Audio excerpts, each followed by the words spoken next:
Good morning everyone. ঘরকন্যা শান্তি ব্লগে তোমাদের স্বাগত আর অনেক অনেক ভালোবাসা। আশা করি তোমরা সকলেই ভালো আছো, সুস্থ আছো। আমিও ভালো আছি। বাজে এখন ঘড়িতে প্রায় 8:30 মতো। হ্যাঁ, 8:30 বাজে। তোমাদের দাদাভাই একটু আগে বেরোলো, চাটা খেয়ে আমিও খেলাম। মাম্মামকে এখন দুধ খাওয়াচ্ছি। একবার দুধ আমরা যখন চা খাচ্ছিলাম তখন মাম্মামের জন্য দুধ গরম করে এনেছিলাম। তখন মাম্মাম দেখে দেখে দুধ না খাওয়ার ছল করে বিস্কুট খাচ্ছিল। তো এসে করতে করতে দুধটা ঠান্ডা হয়ে গেল। আবার ফের দুধ গরম করে নিয়ে এলাম, নিয়ে এসে খাওয়াচ্ছি এখন দুধ। আর এদিকে ভাতও চাপিয়ে দিয়েছি, ভাত চাপিয়ে দিয়েছি। আর দেখি আরও কিছু রান্না তো করতেই হবে, রান্না বান্না সব করব, দেখাবো তোমাদের সাথে, শেয়ার করব কি রান্না করছি।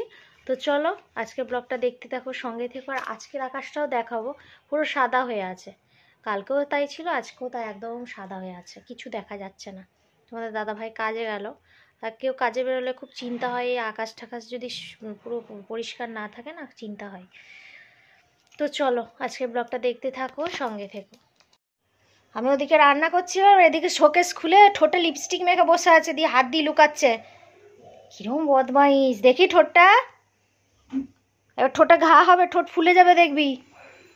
সকাল সকাল মামামের টিফিন বানাচ্ছি, হচ্ছে অমলেট, পেঁয়াজ, একটু আটা দিয়েছি কারণ ওর আটারও দরকার আছে খাওয়া।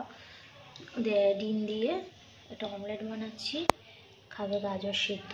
আর আমার রান্না ভাত হয়ে গেছে। আর এখানে হচ্ছে পেঁয়াজকলি ভাজা হয়েছে, ফুলকপি আলু দিয়ে ডিমের ঝোল আর মাছের ঝোল একসাথে করে ফেলবো। কারণ মাছ 2 পিস আছে, মামাম খাবে। আর হচ্ছে ডিম আমরা খাবো দুবেলা, না একবারে করে নিচ্ছি।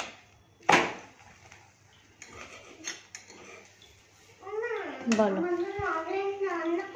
এই তো দেখো আজকে কুয়াশাটাও কীরকম সাদা, বাপরে বাপ। আরও ছিল, তোমার দাদাভাই যখন যাচ্ছিল। এখন বাজে কটা, 9:22, এখন এই অবস্থা।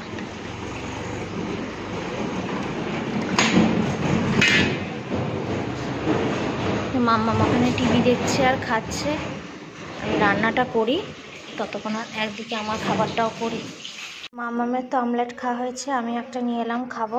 কাণ্ড দেখো, আরেকজনের বাইরে গান হচ্ছে, জিয়া টানতে টানতে নিয়ে গেছে, লুকি মেরে দেখছে।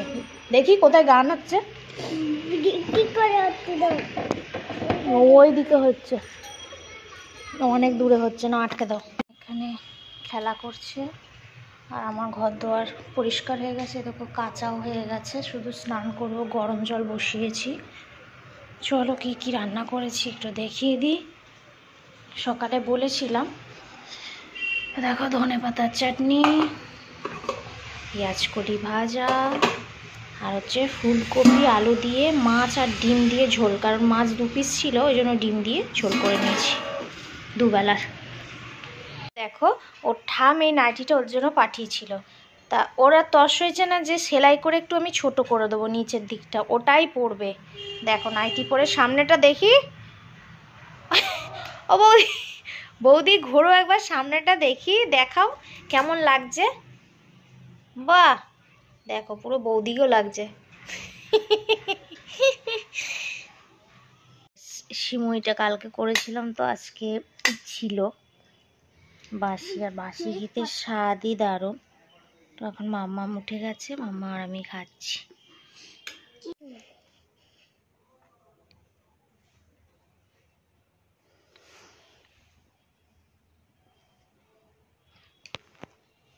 আমি ভাত নিয়ে চলে এসেছি, ওকে খাওয়াবো। ওইদিকে মোটু দেখছে আর খাচ্ছে, আর আমি একদিকে সবজিও কাটা হয়ে গেছে, পরে দেখাচ্ছি। ওকে খাইয়ে দিয়ে দেখো বিছনা করে দিয়েছি। মাম্মামকে দেখো চুলটা বেনুনি করে দিলাম, কি সুন্দর ছোট্ট বড় বেনুনি হয়েছে। এদিকটা দেখি, এদিকেও বেনুনি হয়েছে, ছোট বড় দেখি, সুন্দর লাগছে। আমাকে দেখো না পাগল পাগল লাগছে না, আমি মাথায় একটু তেল দিচ্ছিলাম, তো ওই জন্য চুলটা এরকম হয়ে আছে। চুলটা বাঁধবো তো লাগলো। তো মামাকে তো খাইয়ে দিয়েছি, সব রেডি, এবার আমি খাবো। মাথাতে চুলটা বেঁধে, আর দেখো সকাল থেকে উঠে দেখছি এখানে একটা কি হয়েছে, খুব ব্যথা। তো চলো আজকের মতো ব্লগটা এখানেই শেষ করছি। যদি কিছু ভালো লেগে থাকে লাইক কমেন্ট শেয়ার অবশ্যই সাবস্ক্রাইব করো। টাটা, গুড নাইট, ভালো থেকো।